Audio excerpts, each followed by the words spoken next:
Okay, Alexis, you're up.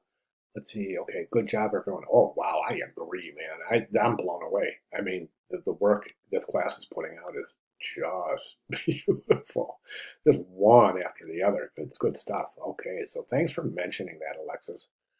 Let's go ahead and take a look at your work. I've got your work up right here, and this is no exception. This is really nice, nicely done. A few comments and recommendations, but I think we're going to be where we need to be quite quickly. So good job. All right, let's go ahead and take a look at the front. Now the issue I'm having, oh, let me get that all the way in the window there. The front looks good. Now, the only problem I'm having with the front, honestly, is the bird. This is really forced. And I know you've been struggling with this. It's a good concept and it's worth struggling to make it fit. It's, taking the kind of semi form of the A and then kind of including that uh, closed counter of the lowercase a, I just think it's forced. It really is. Gosh, I'll tell you what, it's tough to say, but I mean, I would rather just see you use the bird. Now, the bird doesn't resemble an A, but it would fit nicely in the O. I think it would work in the O. I would rather see you just use the bird for the A than using a combination for both. Try the bird for the O and see how you think it works. If it doesn't work, just use the bird for the A. Um, Definitely. I think it's a superior solution than this. This just seems really, really forced. Okay, other than that, we're looking great. Nice combination here. Really beautiful combination. I love the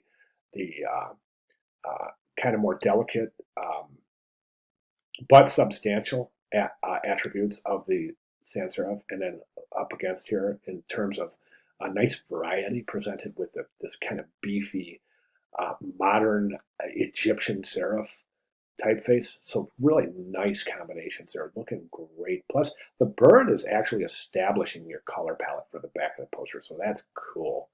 All right, so just those comments, that's my only recommendations on the front of the poster. Kerning looks fantastic, by the way.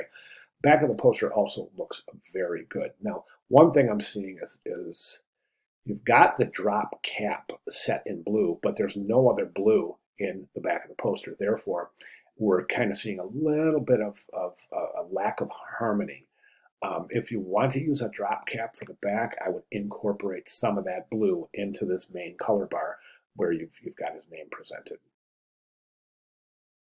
So glad you used the same typeface here and here. That's good stuff. That's kerned beautifully. Nice job.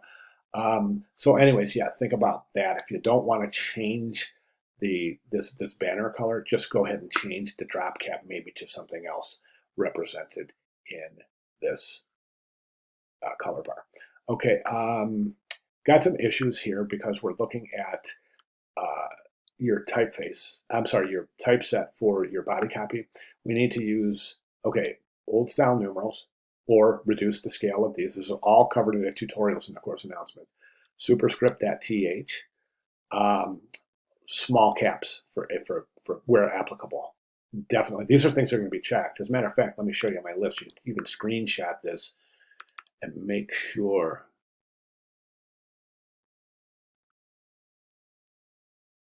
this is available. Okay, my computer's not quite behaving the way I want it to right now. This is scaring me a little bit. Oh, there we go. Okay, I thought I was about to crash. Okay, so what I want to do is this is what I'm getting at right here.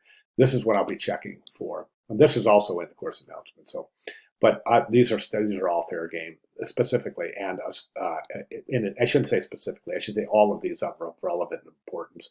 But also, you definitely want to go back and check the rules of type listed back in week 4 discussion.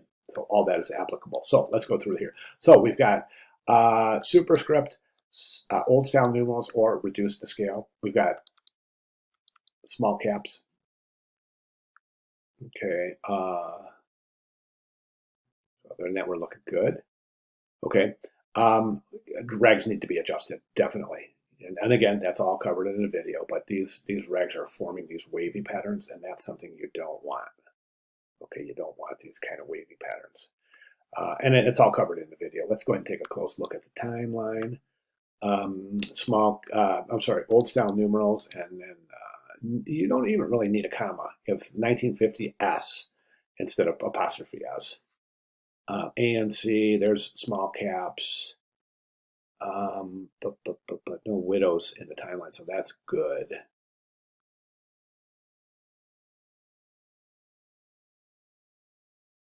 Okay, timeline's looking pretty good. Oh, right there. That's an N dash. N is in Nancy. That's not a regular dash. So, okay, other than that, I mean, it's looking darn good. It's a nice, attractive piece. Just a couple of, a little attention to detail in a couple of areas, and I think we're looking good. All right, fantastic. If you have any questions at all, uh, Alexis, just please let me know. We're coming down to it here, so I'll be checking in tomorrow on Saturday. So if you have any questions, just get them in today or early tomorrow. I'll be able to address them before your final submission on Sunday. All right, great job. Thanks, Alexis.